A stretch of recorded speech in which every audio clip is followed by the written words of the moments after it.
crianças até 9 anos querem ficar aqui ou querem ir para a classe? O que você quer, Arthur? Ah, você quer ir para a classe, né? Mas você está com vergonha de falar, né? Vocês podem ir para a classe, então, as crianças até 9 anos podem ir. Que o Senhor os abençoe.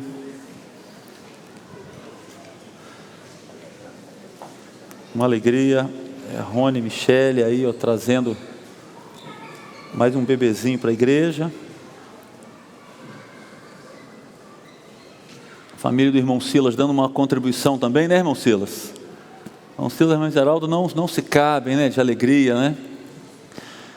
Chegou na sexta-feira, né, a Ana, quase no aniversário do senhor, né? Quase.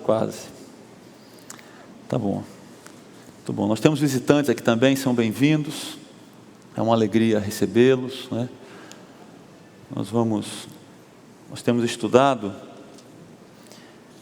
já há alguns meses a segunda carta do apóstolo Paulo, a primeira carta do apóstolo Paulo aos Coríntios. Nós chegamos agora no capítulo 9,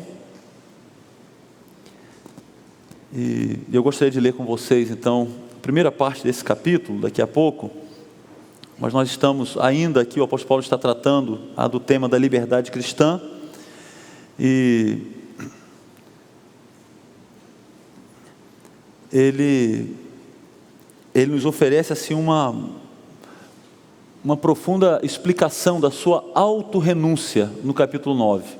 É muito interessante a gente caminhar, né, na Bíblia, assim, nos livros inteiros, porque isso ajuda bastante na compreensão de alguns textos, né?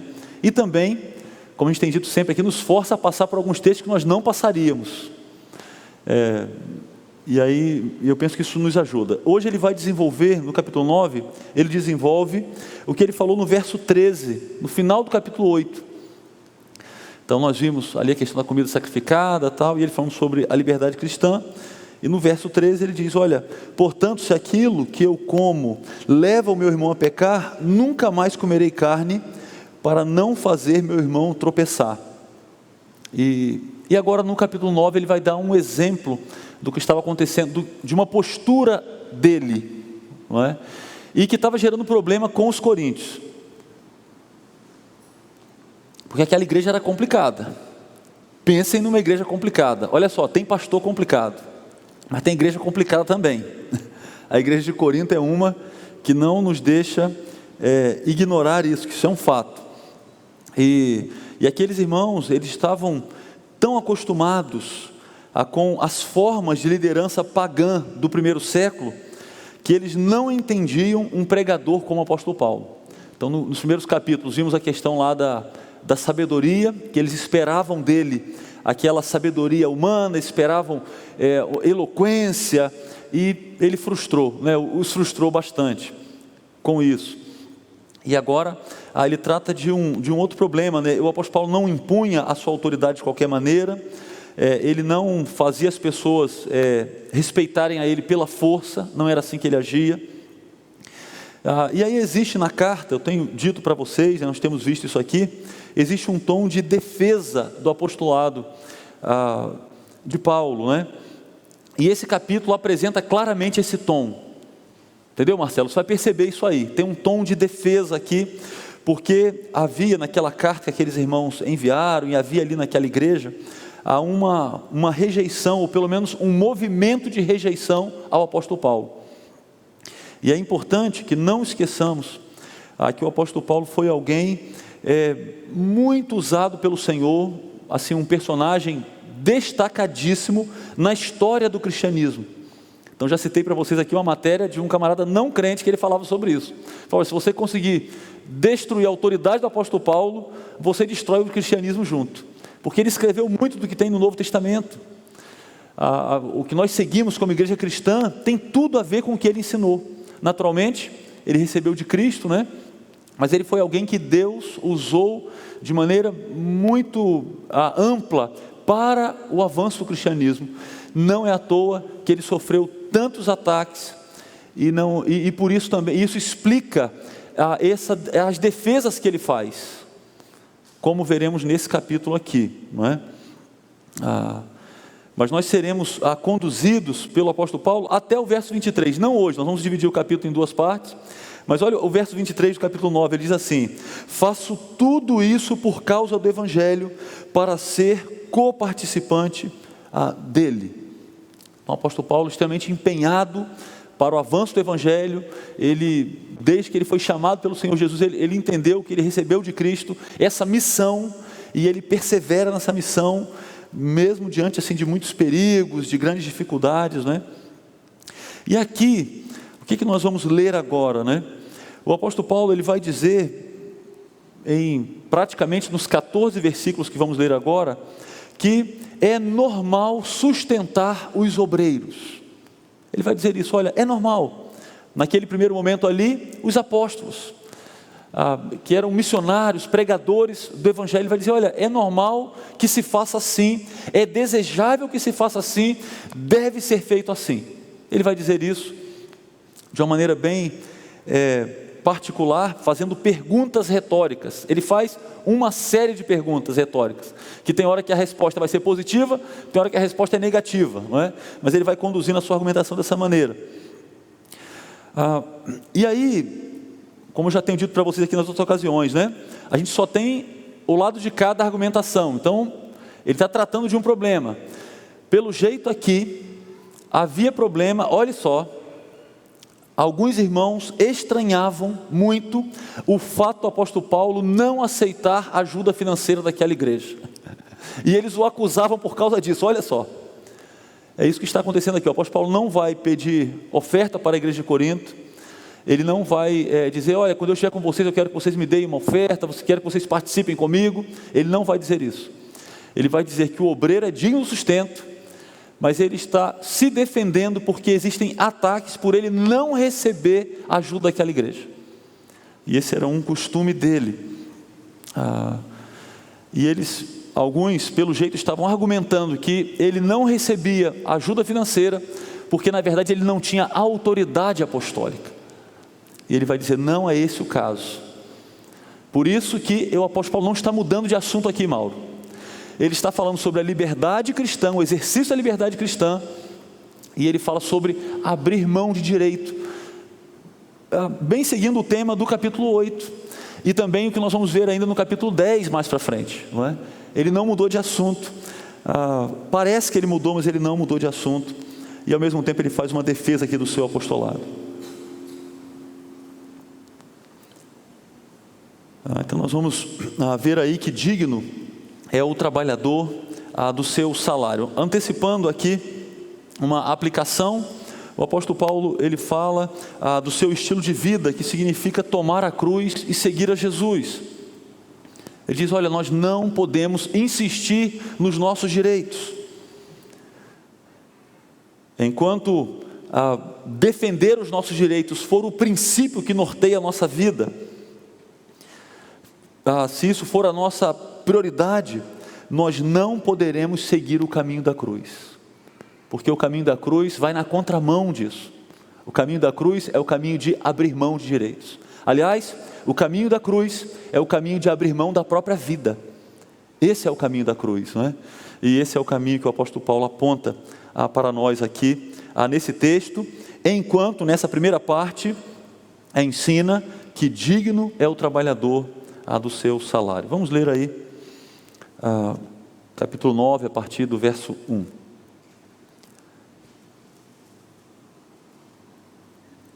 Não sou livre? Não sou apóstolo? Não vi Jesus nosso Senhor? Não são vocês resultado do meu trabalho no Senhor? Ainda que eu não seja apóstolo para outros, certamente o sou para vocês, pois vocês são o selo do meu apostolado no Senhor. Esta é minha defesa diante daqueles que me julgam. Não temos nós o direito de comer e beber? Não temos nós o direito de levar conosco uma esposa crente, como fazem os outros apóstolos, os irmãos do Senhor e Pedro? Ou será que só eu e Barnabé não temos direito de receber sustento sem trabalhar? Quem serve como soldado à própria custa? Quem planta uma vinha e não come do seu fruto? Quem apacenta um rebanho e não bebe do seu leite? Não digo isso do ponto de vista meramente humano. A lei não diz a mesma coisa? Pois está escrito na lei de Moisés: não amordace o boi enquanto ele estiver debulhando o cereal. Por acaso é com bois que Deus está preocupado? Não é certamente por nossa causa que ele o diz? Sim, isso foi escrito em nosso favor, porque o lavrador quando ara e o debulhador quando debulha, devem fazê-lo na esperança de participar da colheita. Se entre vocês semeamos coisas espirituais, seria demais colhermos de vocês coisas materiais? Se outros têm direito de ser sustentados por vocês, não o temos nós ainda mais?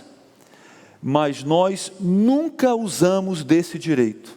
Ao contrário, suportamos tudo para não colocar obstáculo algum ao Evangelho de Cristo. Vocês não sabem que aqueles que trabalham no templo alimentam-se das coisas do templo e que os que servem diante do altar participam do que é oferecido no altar? Da mesma forma, o Senhor ordenou àqueles que pregam o Evangelho que vivam do Evangelho. Vamos orar mais uma vez?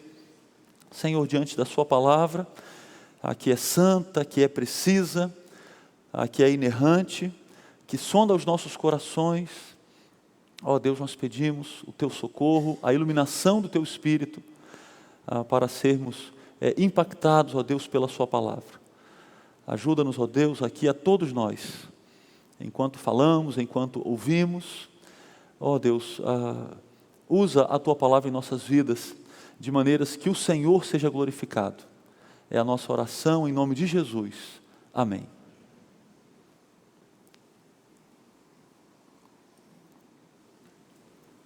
Alguém disse que nesse texto, o apóstolo Paulo, ele deixa muito visível as suas emoções. E o texto ele continua, não é? Eu interrompi porque não vai dar tempo de... o plano não é olharmos o texto correndo aqui, não é? Mas ele continua, até o final do capítulo 9 aí. Na verdade eu tenho dito para vocês que esse assunto ele vai do capítulo 8 até o capítulo 10, na verdade até 11, 1, não é? Acrescenta mais um versículo lá no capítulo 11. Mas ele começa aí defendendo o seu apostolado. Ele começa com 4 perguntas retóricas. Aí, Marcelo, o que eu falei para você, ó. Ele começa com as perguntas: não sou livre, eu não tenho a liberdade de um cristão? Naturalmente os ouvintes vão dizer: sim, apóstolo Paulo, é claro. Ele diz: olha, eu não sou também um apóstolo? O que eles deveriam responder? Sim, sim, apóstolo Paulo, o senhor é um apóstolo. Olha o que ele diz agora: não vi Jesus nosso Senhor. Por que ele fala isso? É certo que aqueles irmãos conheciam a experiência do chamado do apóstolo Paulo, quando ele se converteu e foi chamado para ser um apóstolo. Sabe quem que chamou o apóstolo Paulo? Sabe quem foi o missionário que evangelizou o apóstolo Paulo? Vocês sabem? O próprio Jesus. É isso mesmo, o próprio Jesus. Lucas vai colocar diante de nós essa experiência 3 vezes lá no livro de Atos, porque é uma experiência importantíssima. Como já vimos, o apóstolo Paulo é muito importante para o cristianismo. Ele foi muito importante para o avanço do cristianismo, né? Os primeiros passos do cristianismo. Alguém muito usado pelo Senhor. E aqui ele diz: olha, eu não vi a Jesus, o nosso Senhor. Não são vocês resultado do meu trabalho no Senhor? Quem que trabalhou no começo daquela igreja, plantando aquela igreja na cidade de Corinto, quem foi? O apóstolo Paulo. Ele estava lá, Lucas narra isso, lá em Atos 18. E aí ele diz no verso 2, né? Ainda que eu não seja apóstolo para outros, certamente eu sou para vocês. Você vê a ironia dele aqui, Maurício, porque alguns estavam dizendo que ele não era. Alguns estavam questionando a sua autoridade. Ele diz: olha, eu posso até não ser considerado por outros, mas para vocês não é possível. porque aqueles irmãos foram ganhos para Cristo por meio do apóstolo, e por isso eles eram um sinal, uma marca, um selo que atestava o seu apostolado. Eles eram o seu certificado. Eu já vi um curso na internet, não sei se eu já falei isso para vocês, que dá certificado de apóstolo. E se eu fizesse aquele curso, eu ia ganhar um certificado de apóstolo, não é? E aí eu ia colocar aqui na igreja, um certificado de apóstolo. O certificado de apóstolo do apóstolo Paulo não veio de um curso na internet. Ele veio de maneira muito prática, né? Primeiro, Jesus o chamando para ser apóstolo, não é? E depois veio também das igrejas que ele fundou, que ele plantou, né? Pregando, desbravando o evangelho. Ele foi um enviado, né? E alguém já disse que hoje nós poderíamos falar num apóstolo, em alguém enviado, apenas como um pregador, não é? Como um missionário enviado. Agora, não um apóstolo nesse sentido aqui, com autoridade para falar para todas as igrejas, para escrever uma carta que deve ser lida em todas as igrejas evangélicas, e as igrejas devem se submeter, todos os crentes, todas as épocas. Não existe nenhum apóstolo hoje, por mais que faça curso na internet, não é? Não existe. Esse certificado é falso, não é? É falso. Se eu tivesse feito aquele curso lá, o meu certificado seria falso. Seria uma mentira esse certificado. Não é o caso do apóstolo Paulo aqui. Ele diz: olha, vocês são o certificado do meu apostolado.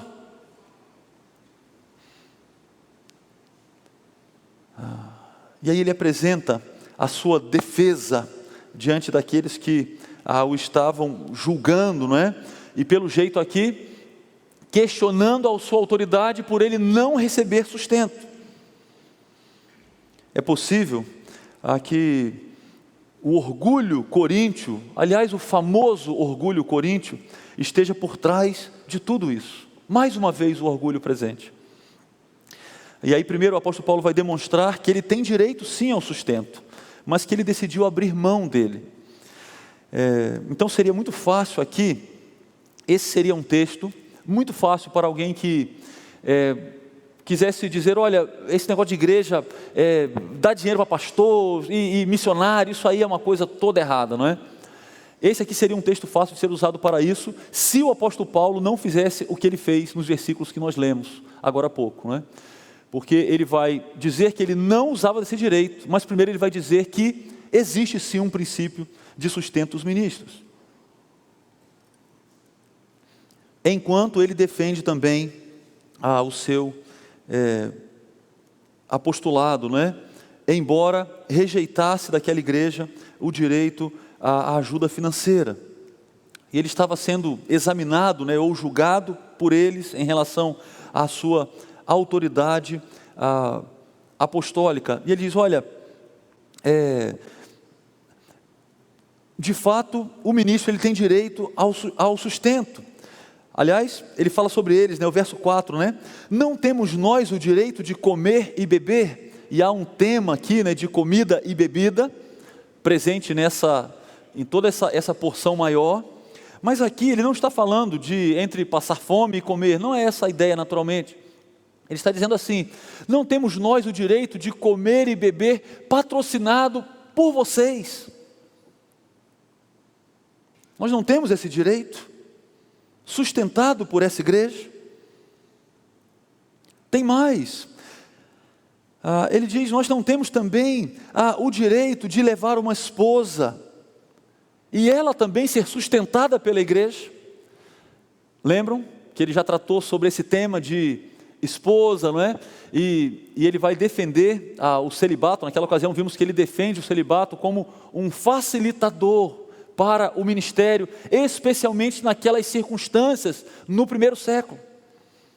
Então nós já sabemos daquela ocasião que o apóstolo Paulo não tinha esposa, ou por nunca ter sido casado, ou talvez por ser viúvo, não é? Ele não tinha, então ele não levou uma esposa lá para Corinto, quando aquela igreja começou.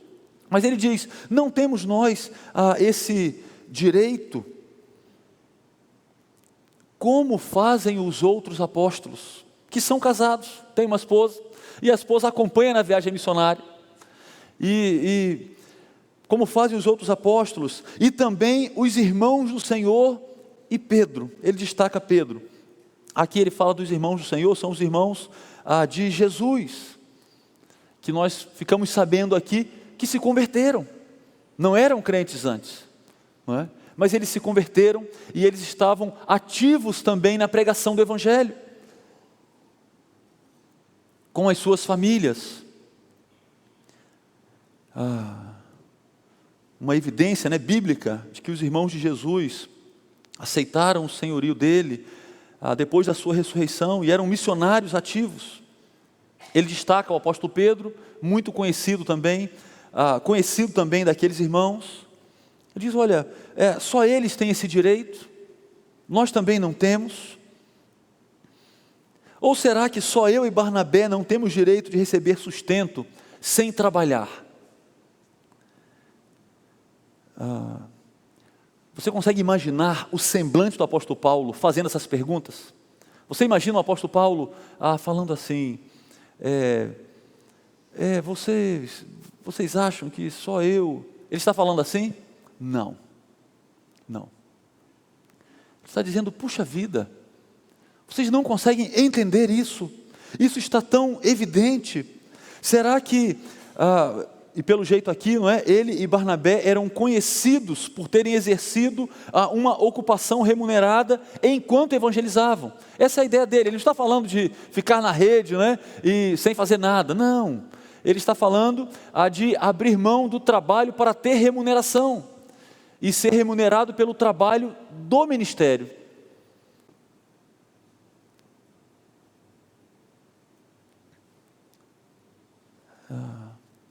Os filósofos, eles se sustentavam de várias maneiras, naquele tempo, Alguns tinham patronos, então eles eram patrocinados por pessoas ricas, Outros, eles cobravam para ensinar, e eles faziam isso de maneira itinerante, iam ensinando e recebendo. Outros mendigavam, e a opção menos desejável de todas era fazer algum trabalho manual que era extremamente desprezado pelos gregos. Os gregos odiavam isso, achavam isso algo vergonhoso, humilhante. E pelo jeito aqui, aquela facção social forte, na igreja, desejava que o seu mestre fundador não exercesse um ofício humilhante. E eles entendiam isso como algo que tirava a sua autoridade, uma vergonha talvez até para eles, como igreja.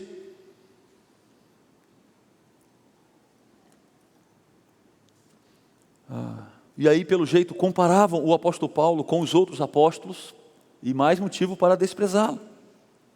Lembram lá do começo da carta, dos grupos, das facções, e quem não era, quem estava contra ele, naturalmente, usaria isso aqui como mais um motivo de acusação.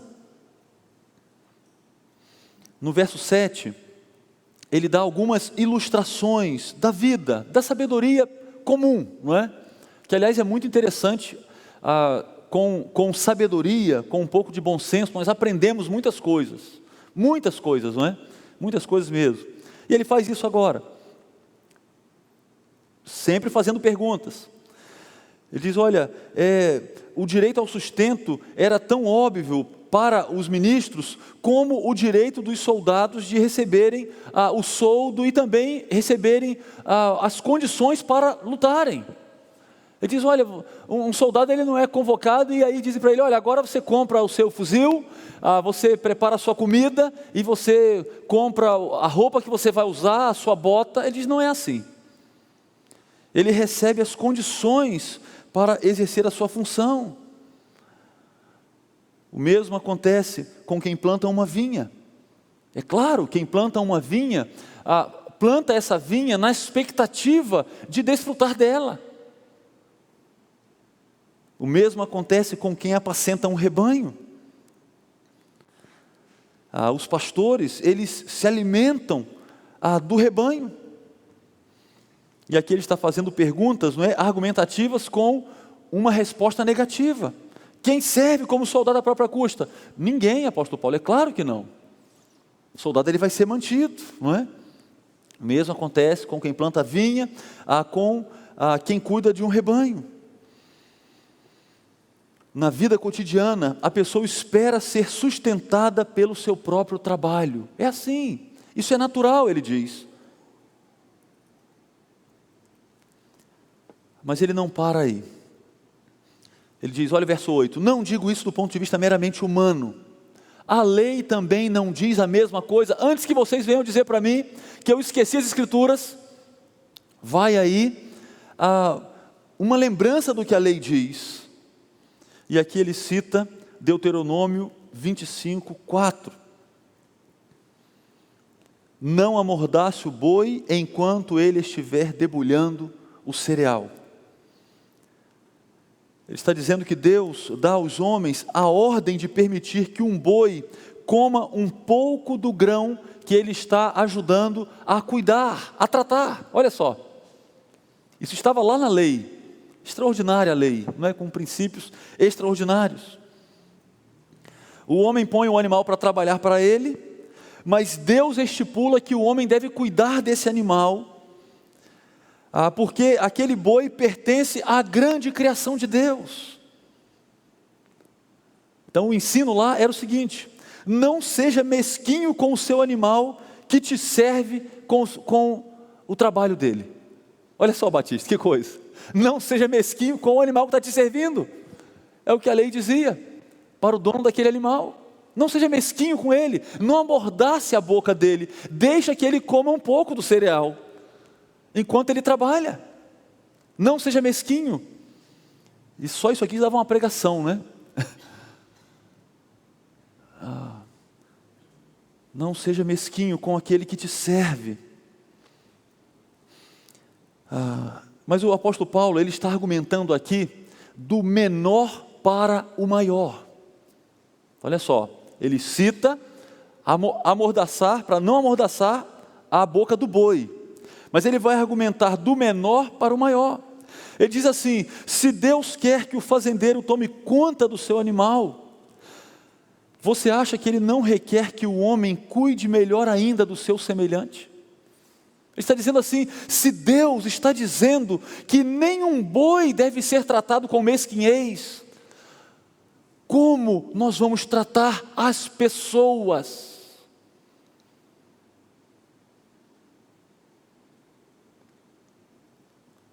Paulo defende que a aplicação primária se refere às pessoas, porque é algo totalmente irracional ser generoso com o animal e mesquinho com o ser humano. Ele está dizendo, olha, é algo irracional. Se você tem um princípio para um animal, é claro que para o ser humano isso extrapola muito mais.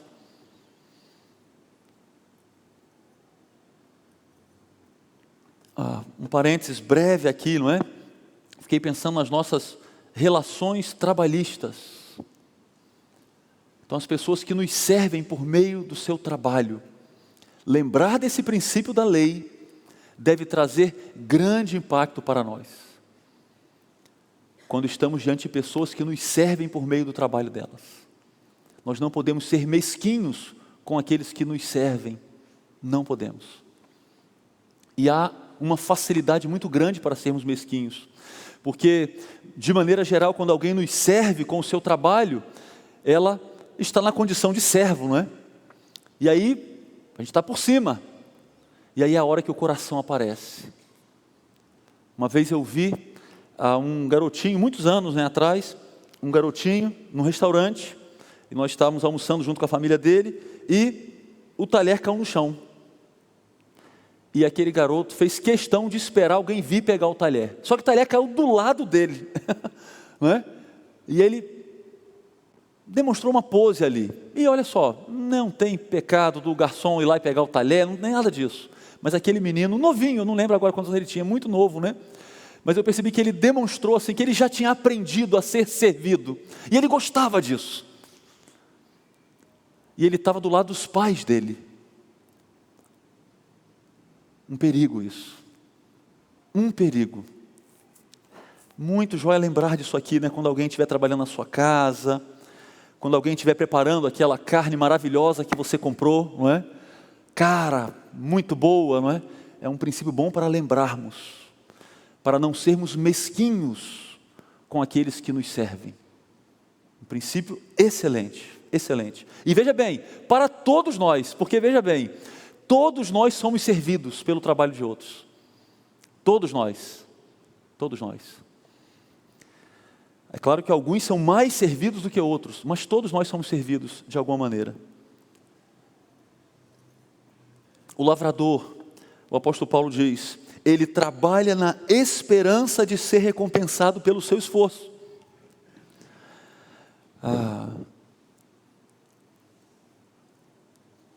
No verso 10, não é? O lavrador, quando ara, e o debulhador, quando debulha, devem fazê-lo na esperança de participar da colheita. Ele deve esperar participar dos benefícios materiais do seu trabalho, porque Deus supre as suas necessidades com os frutos do seu labor. Esse é o meio legítimo de matar a sua fome e da sua família. E essa aqui é uma lição que qualquer pessoa com um pouco de bom senso, ela aprendeu já essa lição, aprendeu ainda criança. Deus supre as suas necessidades com os frutos do seu labor, com o fruto do seu trabalho. É uma lição que pessoas honestas ensinam cedo para os seus filhos. Meu filho, você vai matar a fome que está lá na sua barriga, trabalhando. Não é roubando, não é jogando na Mega Sena, não é enganando as pessoas, é trabalhando. Esse é o meio legítimo. Não é esperando o seu pai morrer, desejando que ele morra logo para pegar a herança. Não, você vai trabalhar. Esse é o princípio. Esse é o meio legítimo de matar a sua fome e da sua família. E aí o trabalhador trabalha nessa expectativa, ele diz. E ali naquele contexto rural, não é? Ele está usando algo que eles conhecem bem. E aí ele faz uma aplicação pessoal no verso 11. Se entre vocês semeamos coisas espirituais, seria demais colhermos de vocês coisas materiais?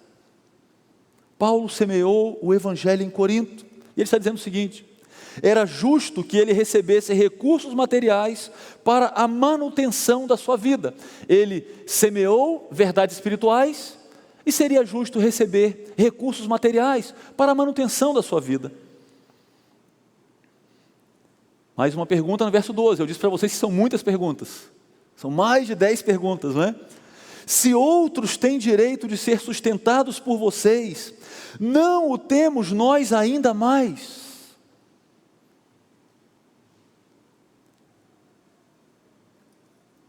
Então nós ficamos sabendo aqui outros vinham recebendo ajuda financeira dos coríntios, não é? Lá no começo da carta ele já tinha falado sobre aqueles que uns plantam, outros colhem, lembram disso? Não é? Talvez alguns que colheram e trabalhavam com ele. Ele aqui não está acusando essas pessoas, mas ele está dizendo, se outros recebendo ajuda, nós também não temos esse direito. Então veja bem, o argumento até aqui tratou dos seus direitos ao sustento material da parte daqueles irmãos, por causa do seu apostolado. O apóstolo Paulo era alguém que estava comprometido no ministério, não é? Trabalhando arduamente, e ele diz, olha, eu tenho direito a esse sustento. Esse foi o argumento, não é? E muito claro. Mas o verso 12 tem uma virada no verso 12. Na NVI diz assim, mas nós, na revista atualizada, era assim, entretanto, não usamos desse direito, antes suportamos tudo para não criarmos qualquer obstáculo ao Evangelho de Cristo. À medida que ele procurava anunciar o Evangelho, e ele refletindo sobre isso, o apóstolo Paulo ele viu que ele não poderia escapar à crítica. Se ele se recusasse a receber sustento, os seus críticos o acusariam, e isso estava acontecendo aqui.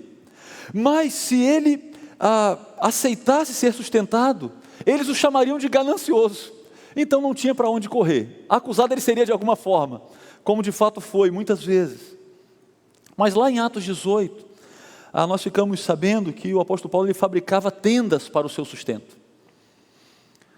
E quando Silas e Timóteo chegaram em Corinto, isso está narrado lá por Lucas, lá em Atos 18, Paulo ele se tornou um pregador do evangelho em tempo integral, levando o recurso de outros irmãos, de outras igrejas. E nós sabemos que eles tinham levado para ele dádivas financeiras, não é? Vindas das igrejas da Macedônia, porque ele mesmo escreveu isso na segunda carta aos Coríntios, no capítulo 11, verso 9, ele falou assim: e quando eu estava entre vocês e precisava de algo, não me fiz pesado para ninguém, pois os irmãos, quando vieram da Macedônia, supriram o que me faltava, e em tudo me guardei, e continuarei a me guardar de ser pesado para vocês. A igreja em Filipos o supriu algumas vezes, não é, com ofertas em dinheiro, para ajudá-lo em seu trabalho. Ele vai agradecer aqueles irmãos, lá na carta aos Filipenses, no capítulo 4. E essa igreja, ele vai dizer que essa igreja, ela foi um exemplo para outros, né, com respeito a dádivas voluntárias. O que está acontecendo aqui? O apóstolo Paulo, fica muito claro, ele não procurava dádivas, mas prontamente ele deu o crédito devido a essa igreja pelo apoio que ela lhe deu. Não a igreja de Corinto, não é? A igreja lá dos Filipenses.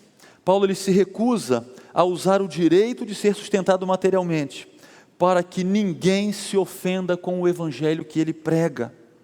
O seu foco é o evangelho. É uma pena que não dá tempo hoje de vermos o restante do capítulo, mas isso fica claríssimo no restante do capítulo.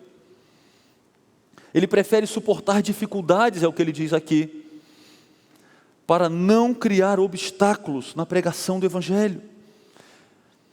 Essa foi uma escolha consciente, e isso trazia privações para ele. Lembram do capítulo 8, quando ele diz: olha, cuidado com o uso da sua liberdade, para que você não coloque um obstáculo para um outro irmão, para que você não seja uma pedra de tropeço na vida do outro irmão. Ele está dizendo aqui: eu não quero ser obstáculo para vocês, por isso eu abri mão do sustento que eu tinha direito.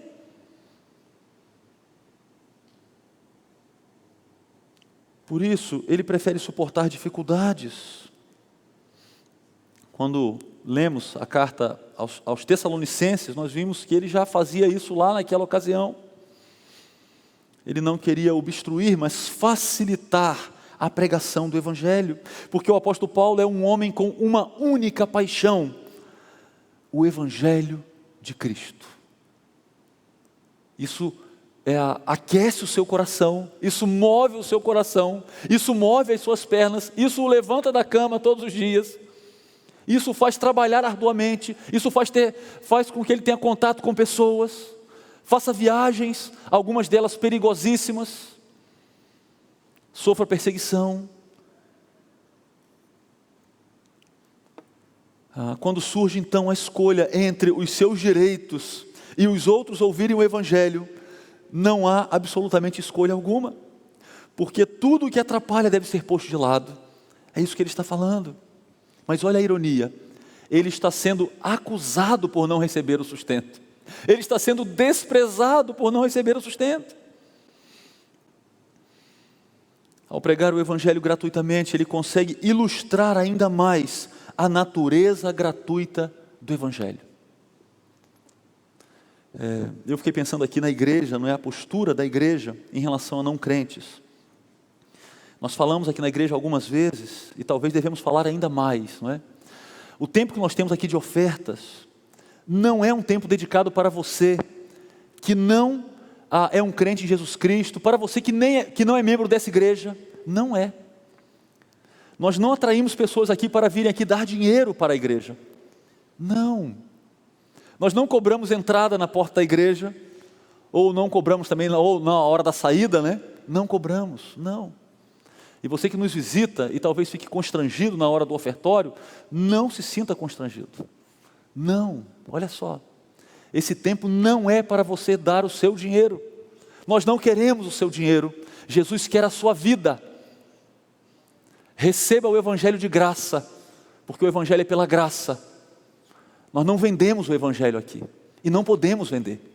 e não estamos autorizados a vender. Isso não é um mérito nosso, isso não é uma coisa extraordinária da nossa igreja. Não, nenhuma igreja séria vende o Evangelho, nenhuma igreja verdadeira vende o Evangelho. Não, é disso que o apóstolo Paulo está falando. Ele não vendia, ele não barganhava. Ele está aqui expandindo o que ele falou lá no capítulo 8, no verso 13. Lá ele falou: olha, eu vou deixar de comer carne se for preciso, para não escandalizar o meu irmão. Aqui ele está expandindo para não crentes. Ele não quer ser uma pedra de tropeço para os não crentes, porque ele quer chegar até eles com o Evangelho, ele quer alcançá-los, ele quer ter uma chance de apresentar para eles o Evangelho, que é maravilhoso, que pode transformar a vida deles. Olha o que ele escreve para os Coríntios, lá na segunda carta, capítulo 2, 17. Ao contrário de muitos, não negociamos a palavra de Deus visando lucro. Antes, em Cristo, falamos diante de Deus com sinceridade, como homens enviados por Deus. Continua o apóstolo Paulo num tom de defesa diante daquela igreja. Os ataques eram grandes ali.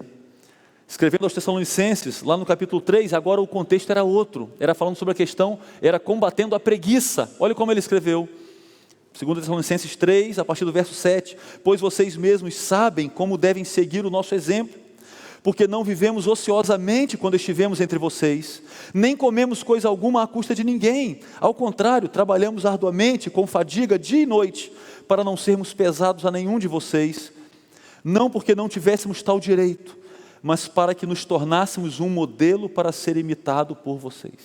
Tinham preguiçosos entre os Tessalonicenses, que usavam argumentos teológicos para insistirem na sua preguiça. E ele diz: puxa, vocês não perceberam que nós trabalhamos, a gente pregava e trabalhava manualmente, vocês não perceberam isso? Nós precisamos trabalhar. E aí tinha alguns lá falando: não, Jesus vai voltar, que trabalhar o quê? Mas aí ia comer na casa do irmão, que continuava trabalhando. Ele diz: puxa, não é esse o caminho, está errado. Aquele que não trabalha, é melhor que não coma. Ele fala isso lá para eles, ele joga pesado. Outros haviam recebido recursos dos coríntios, mas Paulo não. E alguns deles consideravam isso uma prova da inferioridade do apóstolo Paulo. Eles estavam lendo as coisas da maneira errada. E é impressionante, né? Quando nós estamos contra alguém, até o que a pessoa faz de bom para a gente, soa como algo ruim, né? A pessoa, bom dia o quê? Não é? Parece que é o que está acontecendo aqui. Tinha alguns contra o apóstolo Paulo, e até o que ele fazia assim, olha só, escancaradamente bom, né? Era lido como algo ruim.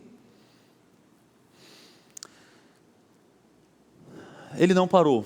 Ele fala mais um pouco, versos 13 e 14, os sacerdotes e levitas eram sustentados pelo dízimo do povo, e tinham direito a certas porções da comida oferecida no altar. Está dizendo: olha, vocês sabem disso. Eles deveriam entender, né, que as provisões para os sacerdotes e levitas são as mesmas para os pregadores do Evangelho. A tribo de Levi, eu acho isso muito bonito no Antigo Testamento, né? A tribo de Levi, ela não recebe herança, ela não recebe uma propriedade. Todas as tribos receberam uma terra, para quê? Para eles cultivarem, para eles trabalharem, e aquela terra não deveria sair da família deles, passaria do pai para o filho, para o neto, para o bisneto, para o tataraneto, não é? E vai lá, e vai seguindo. Ele era proibido, o israelita era proibido de vender essa terra para uma outra tribo, para alguém de outra tribo. Ele zelava por isso, porque aquela terra era o meio de subsistência deles, de sustento. E a tribo de Levi, ela não recebeu terra, e eles a receberiam então, eles viveriam do sustento que viria das ofertas no templo, primeiramente no tabernáculo, depois no templo. E quando as coisas iam mal no templo, eles eram os primeiros a sentir, não é? Quando o povo esquecia da adoração, eles eram os primeiros a sofrer. E parece que eles viviam numa situação de mais instabilidade. Um princípio interessante aqui. Eu ouvi um dia um professor querido, falamos sobre isso, né? E ele na condição de missionário, ele é missionário na África hoje, ele falou, olha, eu vejo que essa instabilidade, ela é boa para o ministério. Ela é boa. Ela não é má, ela é boa. Eu acho que eu já falei para vocês um dia, um dos nossos filhos, já grandinho, e aí não tinha entendido, né, que o nosso sustento vinha da igreja. E se os irmãos da igreja não ofertassem, se a igreja não ofertasse, nós não tínhamos sustento. E aí quando ele entendeu isso, puxa, é assim. Não tem um plano B, né? A igreja não tem um investimento, a igreja não fica guardando dinheiro, né, para ter uma fortuna e ser autossustentável, não existe isso. Não é assim. E aí ele falou, puxa, é assim, meu filho, é assim.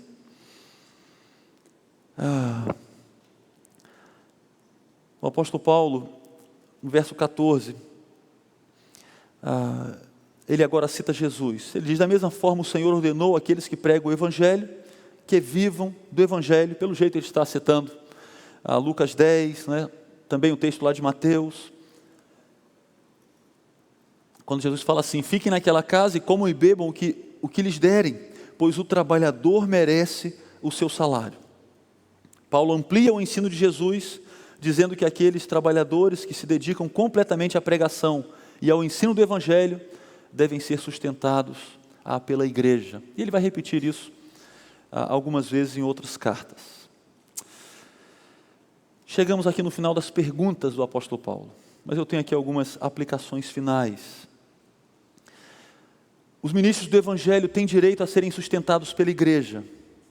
Esse princípio ele tem sido usado de maneira errada, muito errada. Nós vivemos um tempo de donos de igrejas.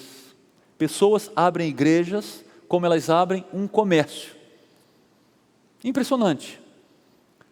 E eles são donos de igreja. Aliás, as grandes igrejas que nós conhecemos, elas são famosas pelo nome dos seus donos. É assim ou não é? Todo mundo sabe. Isso é público. Ela tem os seus donos. Ricos? Não. Extremamente milionários. Esse princípio tem sido abusado, distorcido. Ele tem sido usado para expoliar pessoas, para roubar pessoas, para usar pessoas. Mas veja bem, o princípio continua válido. Nós não podemos jogar tudo fora. Lembra a história lá da criança? Jogar a banheira, a criança, água suja, tudo fora. Não podemos. Nós não podemos. Você que é um crente em Jesus Cristo, tem aqui um dos motivos para contribuir com fidelidade e regularidade em sua igreja local. E agora eu me dirijo de maneira muito tranquila, e o pastor depois vai me ajudar se eu exagerei, falando comigo. Não vai ser publicamente agora, mas depois ele vai falar comigo. Olha só, para você que é membro dessa igreja, se você não contribui financeiramente, primeira coisa, eu não sei se você não contribui, nós não sabemos de ninguém, eu e o pastor não sabemos de ninguém, nós não verificamos isso, não fazemos isso, nós entendemos que isso não é ético, que isso não é bom, não é esse o caminho, não é? Eu estou pregando esse texto porque eu precisava pregar, não é palavra de Deus, não é? Agora veja bem, se você é membro dessa igreja e você não participa financeiramente da vida dessa igreja, querido, você está demonstrando egoísmo, você está demonstrando amor próprio, está demonstrando imaturidade, está demonstrando falta de visão para o reino. Essa igreja ela participa no sustento de obreiros, aqui, fora, e a sua colaboração ela é necessária. Você vai dizer, mas puxa pastor, mas é muito ruim você falar isso assim, você é pastor da igreja. Veja bem, graças a Deus, o meu testemunho, ele é de gratidão, não é? De muita gratidão a Deus.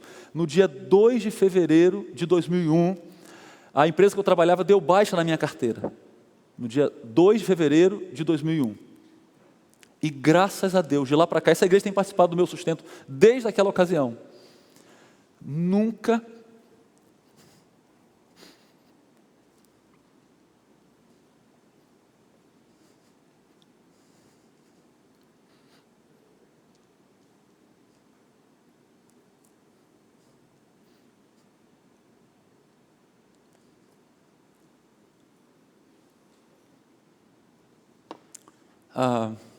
nunca faltou comida em nossa casa.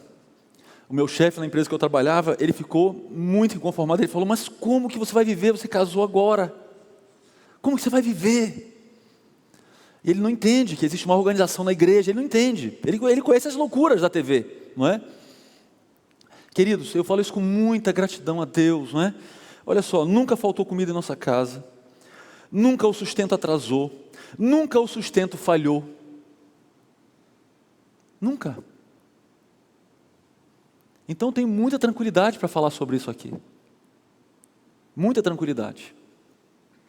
Agora, se você desfruta da vida dessa igreja e não participa com os seus recursos, você que é membro aqui, querido, se corrija.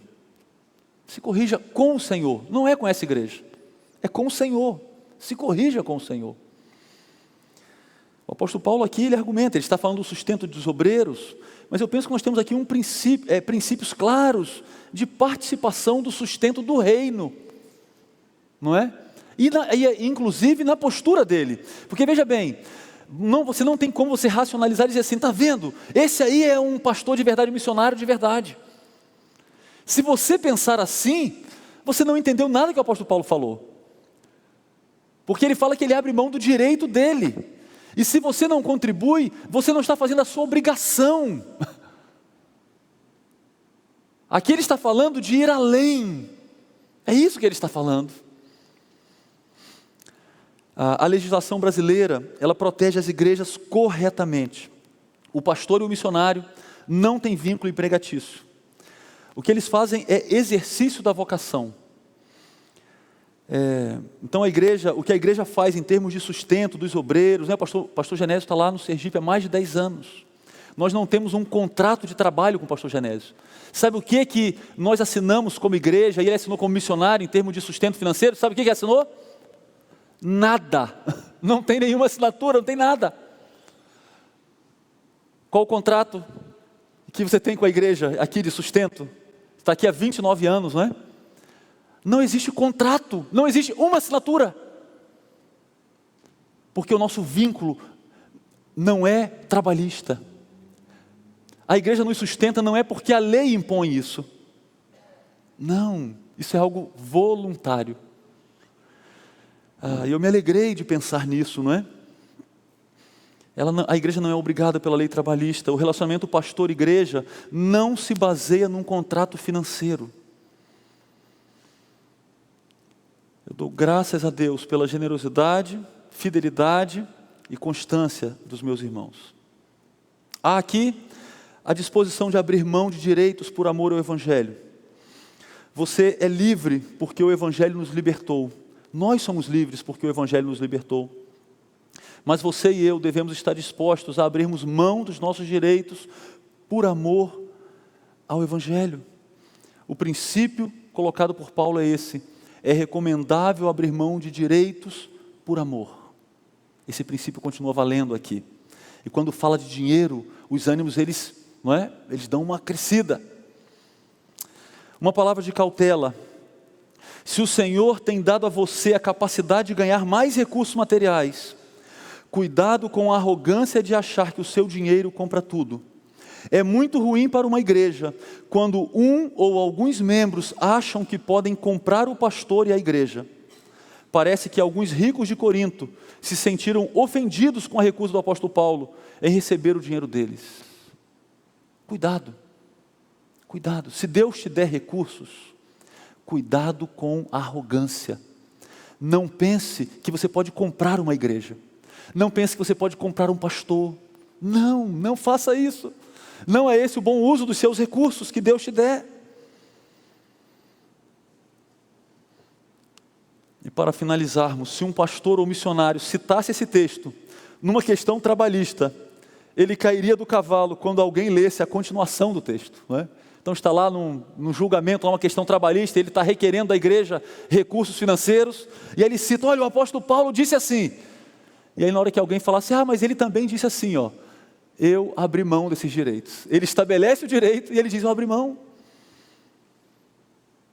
É um absurdo uma questão trabalhista entre um pastor e uma igreja, entre um missionário e uma igreja. Isso é algo inconcebível.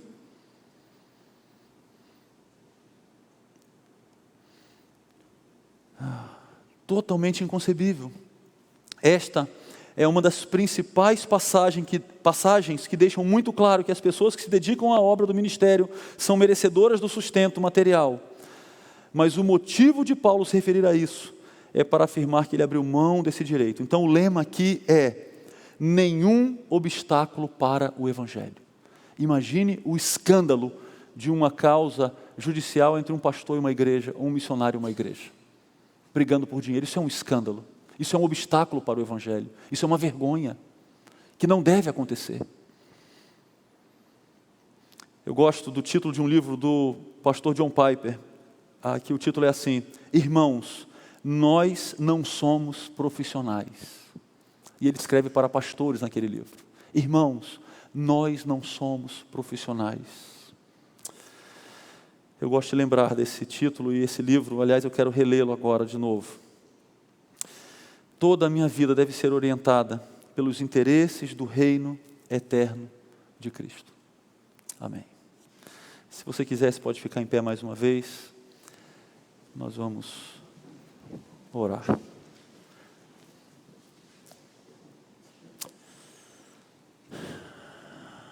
Senhor, muito obrigado pela sua palavra. E obrigado a Deus pelos recursos que o Senhor tem dado, a Deus, a cada um de nós, de várias maneiras. Obrigado a Deus de maneira muito especial, porque o Senhor tem dado recursos para essa igreja, já há tantos anos, ó Deus, e nós temos podido avançar como igreja por causa disso. Obrigado a Deus pelo privilégio de como igreja também participarmos do sustento, de obreiros, de missionários, ó Deus. Eu lembro com alegria, muita alegria no meu coração do pastor Genésio, lembro com muita alegria do pastor Alex. Tenho muita satisfação, ó Deus, gratidão ao Senhor pela vida do pastor Ruiter, nesses quase 30 anos aqui na igreja. Ó Deus, obrigado porque o Senhor tem cuidado de nós. Nós vemos a boa mão do Senhor. Ajuda-nos, ó Deus, a todos nós, ministros, ovelhas, todos nós, ó Deus, vivermos abrindo mão de direitos. Ajuda-nos, ó Deus, a todos nós a vivermos com generosidade, a recusarmos, Senhor, a nos curvarmos diante do ídolo do dinheiro que tem curvado muitas pessoas no nosso tempo. Livra-nos, ó Deus, de adorarmos os recursos. Dá-nos, ó Deus, corações generosos para usarmos os recursos, a fim de acumularmos tesouros que não se acabam, que não perecem, como o Senhor Jesus ensinou. Ajuda-nos, ó Deus, a sermos ousados no sustento dos missionários, avançando, ó Deus, investindo de maneira muito especial, fora daqui também, ó Deus. Ajuda-nos, ó Deus, dá-nos visão para isso. Nós pedimos isso ao Senhor. Oramos em nome de Jesus. Amém. Podem assentar.